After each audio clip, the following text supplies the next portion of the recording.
So I'm Benjamin, I'm the founder of Yoyaku. Welcome in our headquarters. So this is our space. I'll start from the record store.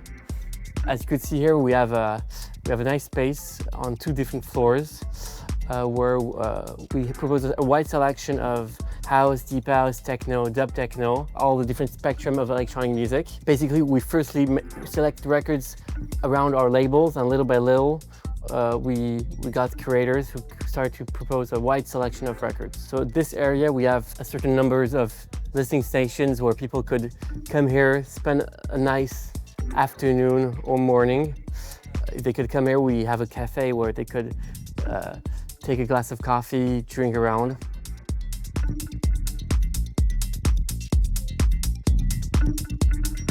Not everybody know it, but actually it's our own gallery. It's a project I set up with my wife because we found this space kind of nice, but sadly we couldn't have any sound system in this area. This is the whole area we have. The entrance is here, we have the gallery that's here, the cafe, the place we could sit. Here's the record store upstairs. This is the space downstairs we saw. We have a storage for the vinyls. This is another secret area, well, not so secret if you make some events here, but where we have our offices and we have also a chill area. That's DJ, that's selection to me.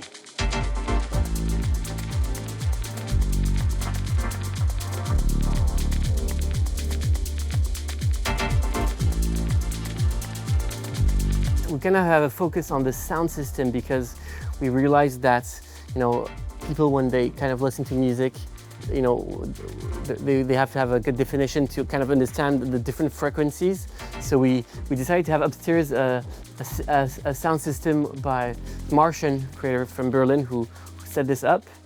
And downstairs, it's another sound system from Castro, who's the creator of Hand Hi-Fi. So in this area, we have different kind of things happening. So basically, it's during the day, it could be like a secondhand record store. We have a wide selection of secondhand records here, but as you can see, they're on wheels, and we could have intimate sessions of recording sessions or live performances.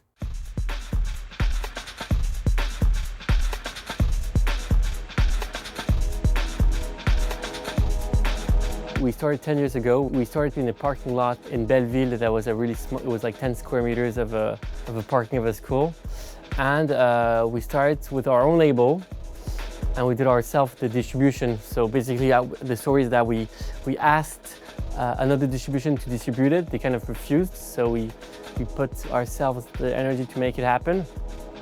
And luckily, after 1 or 2 releases, the second one was really successful. So many stores all around the world contacted us to buy the records. So we finished by having a network of nice shops, and we started to curate a similar curation of labels that we liked, and propose them to sell it directly to our points there in Belleville.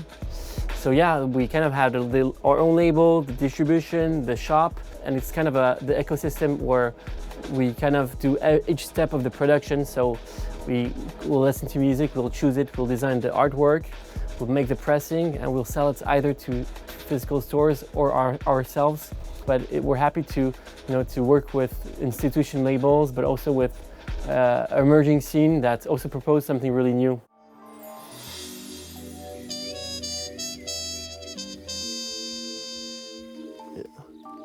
We have new palettes of records that are coming here.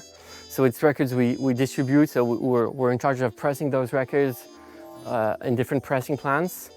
And the records arrive here, and it's kind of like a big library of records and we ship them to different stores.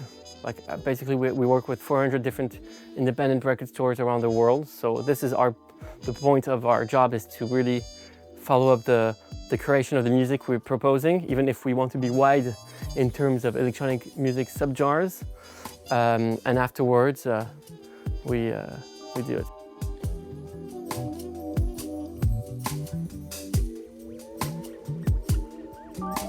What's interesting with electronic music, it's like a big range of subgenres. There's house, deep house, dub techno, techno, deep techno. There's so many subgenres, and the thing is, we kind of like at the beginning started with similar sounds. The shop also really influenced our direction because having a store, it's also being open towards all the other labels and distributions. So through time, we kind of learned also to enjoy and also to master other kind of sounds. What's also really interesting here is that since we own our own gallery, we'll try also to create a connection between art and music. So we actually have a label that has the name of the gallery. It's called Chapel 14 Music, where we work with different visual artists from the art scene, and we propose music that's not club music. It's like more listening music, like ambient, jazz, EDM, or some spectrum that won't be specifically for the club scene. And we kind of make an interaction between those. So this is what really interests us, is to create a creation between sound and art. We started doing the in-store sessions on YouTube, like on the first shop 10 years ago. If you look at the beginning, we see it was a really small wooden shop, then it got bigger and bigger, and we see kind of the evolution also of the artists. The thing is, vinyl is getting more and more attention, and we see also a new crowd, because it's one of the big points is that we're in a digital world where there's 100,000 Spotify tracks every day, and basically the vinyl world is limited to a certain quantity. And when you come to a record store, you're not on your phone, you're like taking your time in the physical world, listening, and a bit disconnected. So I think, in a world of fast consumption of digital, when I speak of digital, it's not the digital music, but the digital content, or being disconnected, not to reality. The physical, having a record, it's like, having a possession of this music, where you also have the artwork that you'll own it. So it's a trend we see of being back to the basics, and we're happy that people are having this interest.